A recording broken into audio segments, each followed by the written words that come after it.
It's time to bring the swing thing.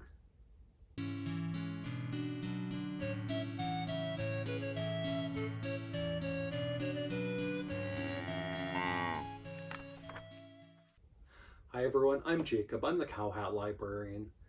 And this is Touch the Sky by Stephanie Lucianovic and Chris Park. And I picked this up because the illustration style. I found it on my local library's shelves, and I wasn't surprised to see that the same illustrator did the work for this and So Cold, a book I recently discussed in another video on my channel. As the story starts, Vern loves going to the park and playing on the equipment, but there's one thing he can't do. He can't pump his legs on the swing. He wants to. He wants to be one of the kids that can kick the sky, but he just can't get going. Nothing works. And he's feeling pretty bummed about it until Gretchen shows up and asks if he wants to learn how. And so she provides an example and explains how it works. And most importantly, she gives this advice. It feels hard until you get it, and then it's not. And how true is that for so many things in our lives? Now, that advice doesn't help Vern right away. He still has a heck of a time because he falls right off and his butt lands in the ground. And he sees Gretchen just killing it with her pumping on the swings. And he tries and tries and tries, and giving up felt easier than trying again. And much less wood chippy. And Gretchen demonstrated again. And Vern tries it again and gets a little bit going, but he's just sort of rocking there. And Gretchen has to leave. And Vern doesn't. He sticks around. And something happened. It was barely there, but it was something. And he got the hang of it.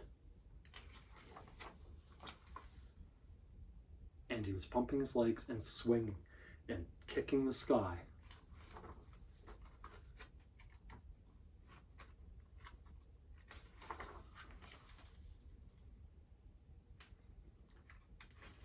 And then a kid sits down next to Vern. And this kid is where Vern was 20 minutes ago. Someone who wants to, but can't pump their legs and swing. And Vern passes off the same advice. It feels hard until you get it, and then it's easy. Do you want to learn how? So, I like this a lot. Not a real complicated story. There's not a lot new here, but the basics are great. Themes of friendship and longing for accomplishment. And I always love stories that wrap themselves around and come back in earlier in the story. And you can imagine the story being repeated at the end.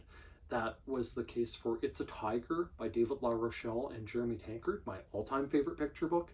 And it's the case here too, with Vern's actions at the end mirroring what Gretchen did for him earlier. The text is very, very evocative. It's very, very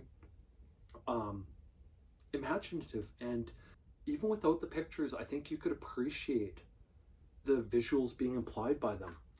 One of the kids who could soar so high, the chains had to yank them back before they took flight with the birds. If you've swung at all in your life, you can imagine it. You can practically see those kids leaning back as hard as they can, just swooping up and their legs kicking high until gravity retakes them and they fall back slightly in free fall before the chains catch and they swing back in their pendulum motion. You can see it just with the words here, but the words are paired with Park's illustrations. The crayon-y, sketchy lines of motion style that he used so effectively in So Cold, and it's on display here too. Super, super colorful, great character illustrations with a ton of expression, and the motion holy moly. These illustrations with the speed lines and the blurriness and the elongation of the limbs, you feel like these characters are moving and they're genuinely swinging, and it is impressive. And these final few pages where Vern finally gets it, and the grass is rushing by in a blur of green, and he's stretched out because he's going so high and so far and so fast. It's incredibly effective. It is so visually appealing, and you could read this story without the words and it would be great too. This is one of those rare picture books where either the words or the pictures would be enough to fully carry the story and leave you with some emotional impact. And they make a really great whole. This was wonderful. I liked it a lot. And I think I read it to my daughters and they liked it just fine, and it worked well for that 2-on-1 sharing. But I could definitely see it being used as part of a story time, particularly one about active life or sports or playgrounds or things like that. I think it would be really effective there. Now, what would I pair it with though? Now, you could pair it with another similar book about a kid helping someone else with a thing they aren't talented enough with yet. And you could, and that would be fine.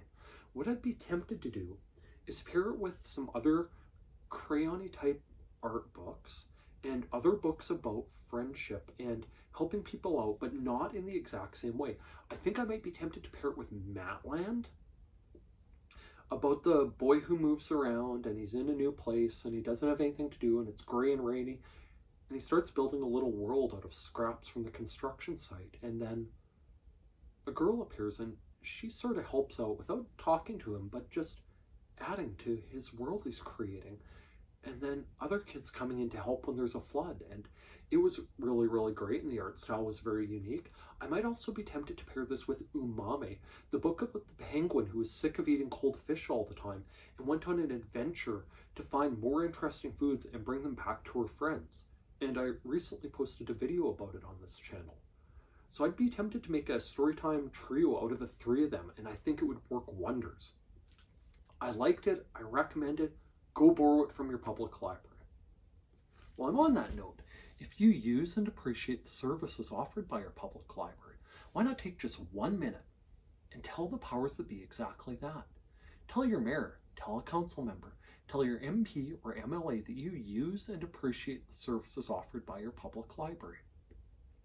We're at a time where some public libraries are having trouble finding sustainable funding to continue improving the materials, programs, and services they offer. And a few good words in the right ears might make a world of difference. If by some chance you're a library staff member, don't forget, watching my videos counts as professional development time. With that, thanks for listening to me praise this one to the sky. By all means, please like, please subscribe, and please check back to see what else I have to talk about from the CowHat Library. Thank you.